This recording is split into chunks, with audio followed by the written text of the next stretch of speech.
Hello, so I got a word.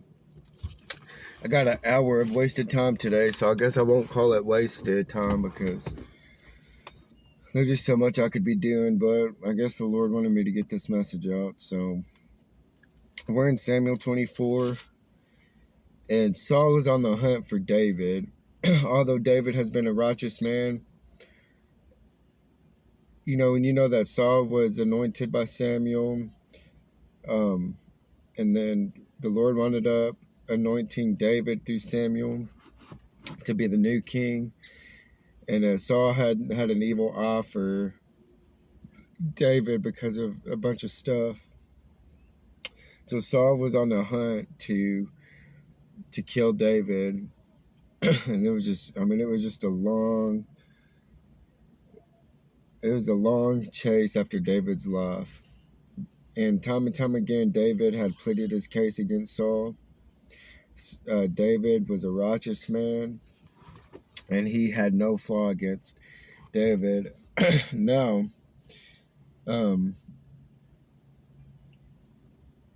so David is in the wilderness of En-Gedi after this long hunt, and Saul had took all his men, and they had went into the cave.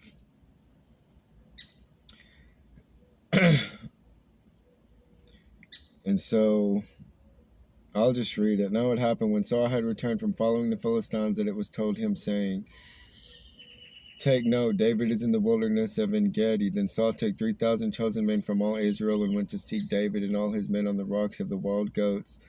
So he came to the sheepfolds by the road where there was a cave, and Saul went in to attend to his needs. David and his men were staying in the recesses of the cave. And the men of David said to him, "This is the day of which the Lord said to you, Behold, I will deliver your enemy into your hand, that you may do to him as it seems good to you." And David arose and secretly cut off a corner of Saul's robe. Now it happened afterward that David's heart troubled him because he had cut Saul's robe. And he said to his men, "The Lord forbid that I should do this thing to my master, the Lord's anointed, to stretch out my hand against him, seeing he is the anointed of the Lord."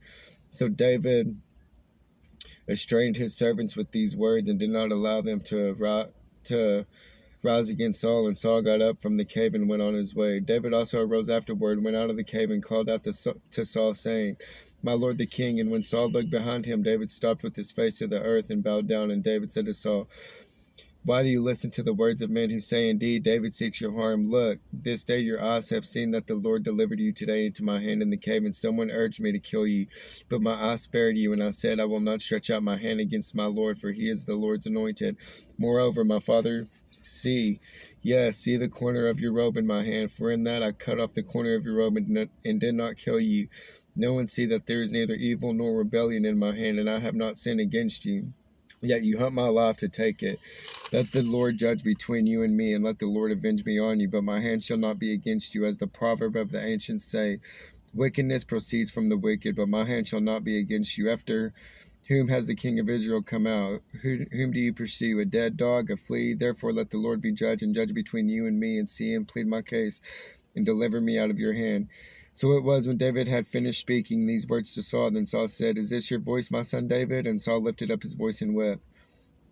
Then he said to David, "You are more righteous than I, for you have rewarded me with good, whereas I have rewarded you with evil. And you have shown this day how you have dealt well with me. For when the Lord delivered me into your hand, you did not kill me. For if a man finds his enemy, will he not let him get away safely? Therefore may the Lord reward you with good for what you have done to me this day. And now I know indeed that you shall surely be king, and that the kingdom of Israel shall be established in your hand. Therefore swear now to me by the Lord that you will not cut off my descendants after me, and that you will not destroy my name from my father's house." So David swore to Saul, and Saul went home. But David and his men went up to the stronghold. I just want to say, Jesus is also a descendant of David. That came to my mind, but that's just something I wanted to share. Now, I guess the message I want to get out today is we're going to have enemies. There's going to be people that want to gaslight us. There's going to be people that want to destroy our reputation. There's people who see a lot in you and they want to destroy that lot. There's people who see you being a hard worker and they want to kill your shine. There's people who you know, you could be doing good, and then they've always got something to say. There's always something. There's always, you know, it's like when you're doing good, no one's going to say good job, but when you do bad, everyone's going to stone you. And so the message of this is,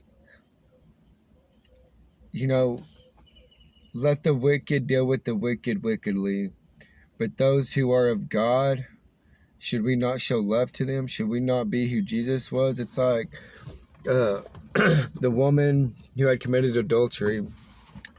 Everybody wanted to stone her, and they said, is it not written that in Moses' law that we should stone her? And Jesus was sitting on the ground writing in the sand. He's like, you're right, those who are without sin cast the first stone. And so everybody left. Not one person got to throw a stone. Jesus, who was the only person who was rightfully righteous enough to stone her, gave her grace. And that's kind of what we need to be doing with our enemies. You know, here David could have easily killed Saul, and yet the Lord put conviction in his heart, and he did it. And because he remained righteous, not that that was the only time David was righteous, he had been righteous the whole time, and Saul was against him because he was jealous. I mean, that's truly what was going on. Saul was jealous of David. And Saul lost his anointing because he didn't do what the Lord had said. Yes, he was still anointed by the Lord, but yes, he was anointed by the Lord, but the Lord didn't, you know, the Lord kind of took away his destiny, so to speak. Even though he's still king, the Lord gave that destiny to David because Saul went against God by not destroying by the Bethlehemites. He was supposed to destroy everything, and yet he saved the best of the cattle and the sheep instead of destroying them. And his excuse was that he wanted to sacrifice it to the Lord, but still he was being disobedient by not destroying them like the Lord had said. And so in this moment, you know, you can say the Lord delivered Saul into the hand of David, and David spared him, because to David, Saul was never an enemy.